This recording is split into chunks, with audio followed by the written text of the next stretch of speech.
Xiao Yan sedikit terkejut. Yun Zi adalah murid Mei Lin. Bagaimana mungkin, dia tidak pernah menerima murid? Xiao Yan tercengang. Ratu seharusnya tahu hal ini, tetapi sekarang dia memberitahu Xiao Yan bahwa dia tidak tahu, ada orang seperti itu. Nama Yunzi terdengar familiar. Tapi wanita cantik yang kukenal yang punya hubungan denganmu seharusnya dipanggil Yun Yun. Sang ratu tiba-tiba berbicara saat Xiao Yan tertegun, yang langsung membuat Xiao Yan mengangkat kepalanya tajam dan memanggilnya Yun Yun. Kata Xiao Yan. Melihat mata Xiao Yan, sang ratu jelas terdiam. Sebagai reinkarnasi dari Dewa Bunga, Yun Yun juga merupakan orang yang kuat di kehidupan sebelumnya. Sayang sekali sang ratu menghela nafas dengan penyesalan di kehidupan ini. Bisakah Anda menjelaskannya lebih rinci? Xiao Yan bertanya, kejadiannya sudah lama sekali, di alam Dewa Bunga terjadi perang saudara, Yun Yun dibunuh oleh orang misterius di tengah kekacauan, karenamu, aku pun menyelidikinya dan menemukan bahwa orang yang membunuhnya adalah Istana Tianren. Kata Ratu singkat. Xiao Yan terkejut, meskipun tidak sedetail apa yang dilihatnya di Menara Zichen Suling. Namun deskripsi Ratu hampir sama. Ada hal penting, Yun Yun sudah meninggal, namun sebelum datang ke sini, Xiao Yan sempat berbincang sebentar dengan Yun Yun, dan melihat kondisi Yun Yun baik-baik saja, Xiao Yan pun mengenangnya seperti seorang teman. Dan kami membuat janji untuk mabuk bersama jika kami punya kesempatan. Mengapa Merlin menyangkal keberadaan Yun Yun sekarang? Yun Yun yang disebutkan ratu telah meninggal. Xiao Yan mengepalkan tangannya dan segera kembali ke bahtera tempat dia menyendiri. Menutup matanya, Xiao Yan kembali ke koridor abadi di lantai 15 Menara Zichen Suling. Apa yang sebenarnya terjadi dengan Master Zan? Mengapa Yun Yun tiba-tiba menghilang? Dan konon katanya dia sudah jatuh sejak lama. Xiao Yan sedikit cemas. Yun Yun masih hidup sebelum masuk ke sini, jadi bagaimana mungkin dia tiba-tiba mati? Anda akan membuat pilihan yang sama, apapun yang terjadi. Anda dapat menggunakan emas ini untuk memasuki waktu saat Yun Yun jatuh dan mengubah akhir yang Anda inginkan. Namun ingatlah, Anda menentang kehendak surga dengan menggunakan daun dunia dan emas perbaikan langit. Begitu Anda membuat pilihan, Anda akan menanggung sebab dan akibat serta hukuman ilahi yang sesuai. Kata Tuan Zan. Xiao Yan sedikit mengernyit, dia tampaknya mengerti apa yang dikatakan Guru Zan, jadi. Itu karena aku melihat pemandangan ini, atau karena aku datang ke lantai 15 tidak peduli seberapa pagi atau terlambat aku sampai di sini. Mereka semua akan membuat pilihan yang sama. Apakah mereka pasti akan menggunakan emas butian untuk menyelamatkan Yun Yun? Xiao Yan menatap butian gold yang melayang di depannya. Dia tidak pernah menyangka bahwa butian gold akan memiliki efek seperti itu. Sosok Zan Lao menghilang. Dia tidak ikut campur atau membuat keputusan apapun di samping Xiao Yan, tetapi memperhatikan perubahan di depannya. Seperti yang dikatakan Tuan Zan, dia akan membuat pilihan yang sama, apapun yang terjadi. Xiao Yan menaruh emas butian di depan perlengkapan, dan emas butian perlahan menghilang. Untuk menghindari hukuman ilahi semaksimal mungkin, Anda harus menyembunyikan diri dan melindungi identitas Anda semaksimal mungkin. Dari masa depan hingga masa lalu, yang terbaik adalah tidak mengungkapkan sedikit pun tentang diri Anda. Xiao Yan mengangguk sedikit setelah mendengar ini, tetapi metodenya terlalu terlihat, dan jubah hitam di tubuhnya, yang tidak berubah selama ribuan tahun, harus diubah untuk menyembunyikan identitasnya. Jadi kali ini, Xiao Yan dengan tegas mengganti jubah hitamnya dengan jubah putih, dan pemandangan di depannya mulai berubah, seolah-olah waktu telah terbalik dan kembali ke waktu ketika Yun Yun bergegas menuju lubang cacing dan pria berpakaian hitam itu muncul. Sosok Jiang Yunyun terpental dan dia mencoba melarikan diri. Dewa bunga harus mati. Ini adalah kedua kalinya Xiao Yan mendengar percakapan ini dan bisa melihat tindakan semua orang di sini. Termasuk ekspresi Yun Yun. Itu persis sama seperti terakhir kali aku melihatnya. Pria berjubah hitam itu mengangkat tangannya dan menamparkan Yun Yun.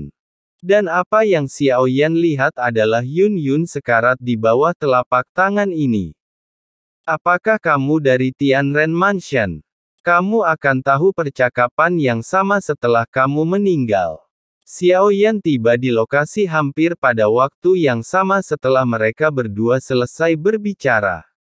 Tepat pada saat ini, ketika angin hitam bertiup ke arah Xiao Yan, sebuah api menyapu dari langit yang jauh, seperti awan yang terbakar. Api itu tiba dalam sekejap dan membakar habis semua angin hitam yang menyapu Yun Yun. Xiao Yan mengenakan jubah putih dan topeng yang hampir menutupi seluruh wajahnya. Pastikan itu tidak dikenali sebagai dia. Siapa kamu? Pria berjubah hitam itu tiba-tiba menatap Xiao Yan dan menegurnya, mengatakan bahwa dia bisa menjadi pembunuh atau penyelamat.